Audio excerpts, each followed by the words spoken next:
तीन कृषि कानूनों को रद्द की मांग को लेकर गुरुग्राम के लघु सचिवालय में बैठे किसानों के धरने पर इनेलो विधायक अभय सिंह चौटाला पहुंचे, जहां उन्होंने कहा कि देश के प्रधानमंत्री को अब अपनी जिद छोड़कर किसानों पर थोपे गए तीनों कानूनों को वापस ले लेना चाहिए।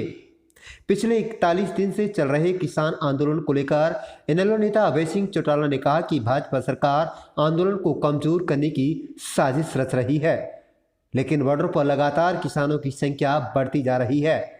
ऐसे में सरकार को किसान संगठनों के साथ बातचीत करके नए सिरे से कैसे किसानों को लाभ पहुंचे, उसके लिए नए कानून बनाने चाहिए। वहीं उन्होंने ये भी कहा कि हर हालात में देश में एमएसपी की गारंटी वाला कानून बनना चाहिए, ताकि किसान डर के माहौल में न जी सके। वहीं अब सरकार को लोग इस बात का भी एहसास करा रहे हैं कि सरकार का यह फैसला गलत है, तो सरकार को क्या हुआ, अपना गलत फैसला वापस ले लेना चाहिए। वहीं बहुत सारे ऐसे फैसले देखे जो सरकार ने गलत किए और वापस ले लिए गए, इसलिए इसको भी वापस लेने में सरकार कमजोर नहीं होगी। आप देख रहे हैं लियाकत अली की रिपोर्ट। देश के प्रधानमंत्री को अपनी जिद छोड़ देनी चाहिए और देश के प्रधानमंत्री को ये तीनों कानून जो है जो थोपे गए हैं किसान के ऊपर, इनको वापस ले लेना चाहिए। नए सिरे से किसान संगठनों के साथ बातचीत करके कैसे किसान को लाभ मिल सके, उसके लिए नए कानून बनाने चाहिए। और एमएसपी की गारंटी का कानून तो हर हालत के अंदर इस देश में बने, ताकि किसान जो है इस बात से कहीं आने वाले समय में फिर डर के माहौल में रहने की बजाय उसको लगे कि सरकार ने तेरी फसल की गारंटी दे रखी है, तू कल भूखा नहीं मरेगा, तू देश को कल भूखा मरने नहीं देगा। कल की जो बातचीत थी, मुझे लगता है कि लगातार इसको लिंगर ऑन करके आंदोलन को कमज़ोर करने की एक साजिश बीजेपी की तरफ से रची जा रही है। लेकिन जब भी कभी बातचीत हुई और उस बातचीत में सरकार की तरफ से जब लिंगर ऑन करने की कोशिश करी गई, तो फिर लोगों में, खास करके खेती वर्क करने वाले में, इस बात को लेकर के और ज़्यादा गुस्सा पैदा हुआ और बॉर्डर पे लोगों की संख्या बढ़ी।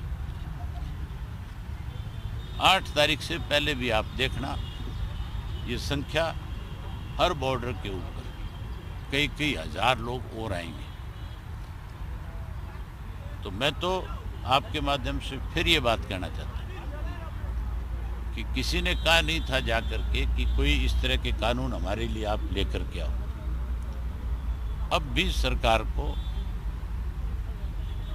अपना किया हुआ गलत फैसला उसको वापस लेना चाहिए। सरकार ही गलत फैसले करती है और सरकार को जब लोग इस बात का एहसास कराते हैं कि आपके फैसले गलत हैं, तो मैंने बहुत सारे फैसले ऐसे भी देखे हैं जो वापस किए गए। इसमें वापस करने में कोई सरकार की ये नहीं है कि कोई कमज़ोर हो जाएगी। गवर्नर से मिलने के लिए जब सेशन चल रहा था तब कांग्रेस ने अपनी जिम्मेवारी क्यों नहीं निभाई? अब तो हुड्डा भी डिमांड करता है कि सेशन बुलाया जाए, दीपेंद्र भी मांग करता है कि सेशन बुलाया जाए।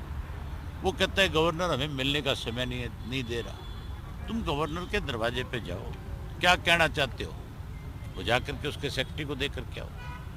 गवर्नर नहीं मिलता तो आप प्रेस के लोगों को साथ वहाँ क्यों नहीं लेकर के जा रहे?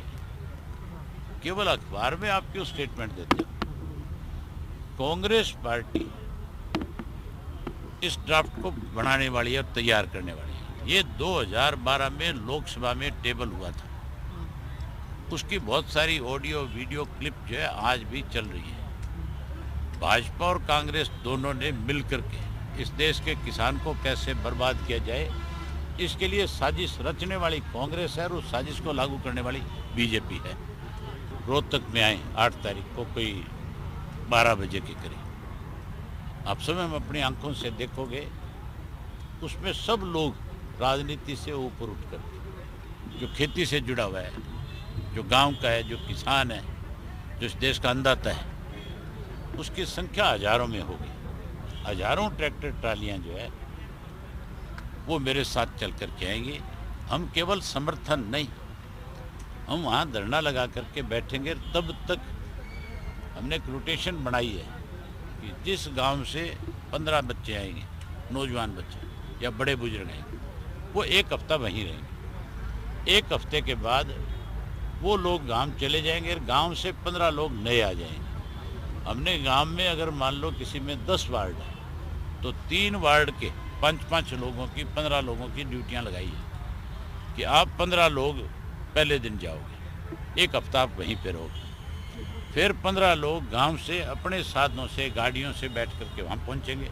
जिन गाड़ियों से वो जाएंगे, उन्हीं गाड़ियों से जो 15 लोग पहले गए हैं वो अपने घर वापस आ जाएंगे।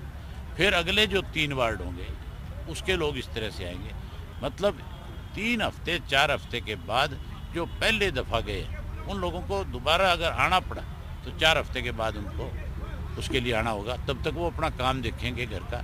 और जो लोग गए हुए हैं उनके पीछे से खेती जो है, उनकी खेत में पानी लगाना, उनके खेत में खाद डालना, उनके खेत का ट्यूबवेल का ध्यान रखना, वो जिम्मेवारियां भी हमने गांव के अंदर कमेटियां बना करके लगाई है।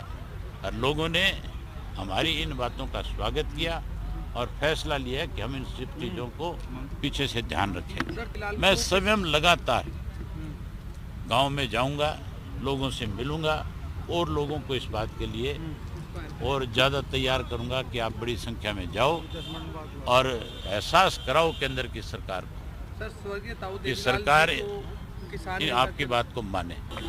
वो चौधरी देवीलाल की नीतियों पे कलंक है।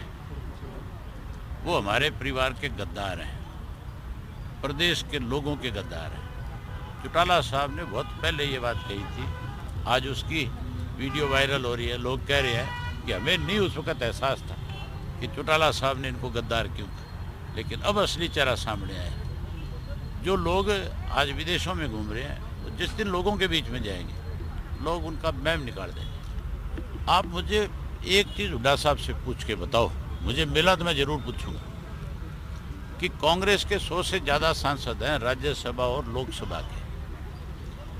आप अगर किसानों के साथ हो तो आपके वो 100 सांसद कहीं धरने पे क्यों नहीं आए आज तक?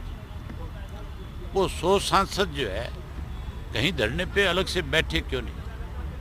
उन्होंने लोकसभा में, राज्यसभा में विरोध करने की बजाय वॉकआउट क्यों किया? हुड्डा के पास जो 30 MLA 31 MLA आज जो है वो इकट्ठे सामूहिक रूप से किस धरने पे गए हैं?